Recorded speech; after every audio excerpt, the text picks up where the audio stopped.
निर्भीड आणि परखड लिखाण करणाऱ्या पत्रकारावर हल्ला. व्हॉइस ऑफ मीडिया पत्रकार संघटनेतर्फे तीव्र निषेध. पत्रकार दिलीप मालवणकर यांच्यावर जीवघेणा हल्ला.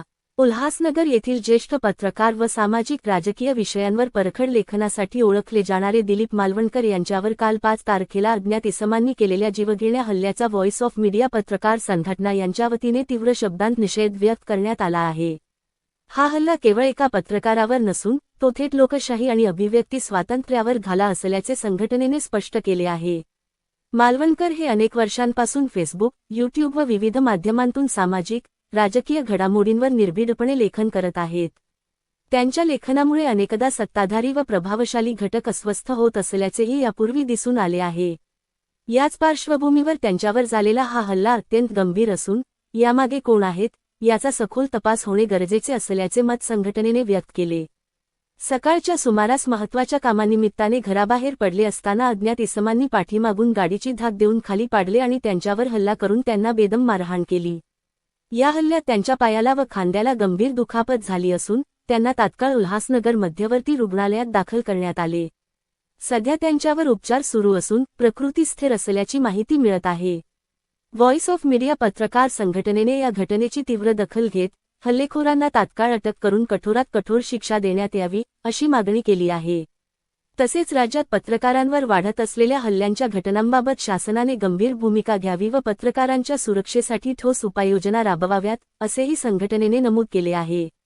या प्रकरणी पोलीस प्रशासनाने सीसीटीव्ही फुटेजच्या आधारे तपास सुरू केला असून लवकरच आरोपींना अटक करण्यात येईल असे आश्वासन वरिष्ठ पोलीस अधिकाऱ्यांनी दिले आहे.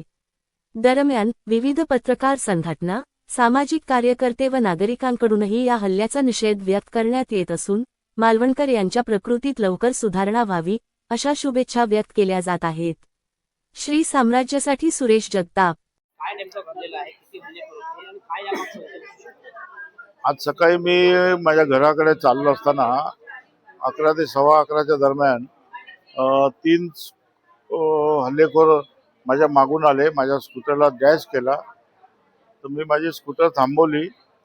तेवढ्यात ते डॅश करून पुढे गेले होते.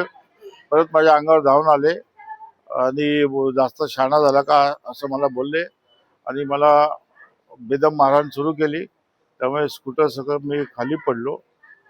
खाली पडल्यावर पण त्यांनी मारहाण सुरू ठेवली आणि त्या गडबडीत माझा हातात जे ब्रेसलेट असतं जवळजवळ 2.5 तोळ्याचं ते गेलं आणि लोक गोळा झाल्यामुळे त्यांनी पळ काढला. नाहीतर ते प्राणघातक हल्ला करण्याच्या उद्देशाने आले होते. एकंदर 3 हल्लेखोर होते. एका स्कूटरवर आलेले आणि त्या स्कूटरचा नंबर प्लेट नव्हता. त्यामुळे हा कटाचा भाग आहे सिद्ध होतं. संशय म्हणजे काल रात्री 11:30च्या दरम्यान मी फेसबुक आणि व्हॉट्सअपवर रवींद्र चव्हाण यांना उद्देशून एक आवाहन केलं होतं की चंद्रकांत बोडारे आणि धनंजय बोडारे यांचे जे कृत्य आहेत ते त्यांच्या निदर्शनाला आणून दिले आणि अशा लोकांना स्वीकृत नगरसेवक पद देऊ नये अशी मी मागणी केली होती. त्यामुळे त्यांनी तो राग मनात धरून हा हल्ला सुनियोजितपणे घडवून आणलेला आहे अशी मला दाट शक्यता वाटते. नाही, पोलिसांचं कोळी साहेब आहेत किंवा DCP साहेब आहेत, त्यांचं खूप चांगलं सहकार्य आहे. त्यांनी सूत्र हलवली. CC फुटेज पण हस्तगत केलेला आहे आणि हल्लेखोरांचा शोध सुरू आहे आणि ते अपेक्षित सहकार्य करतायत.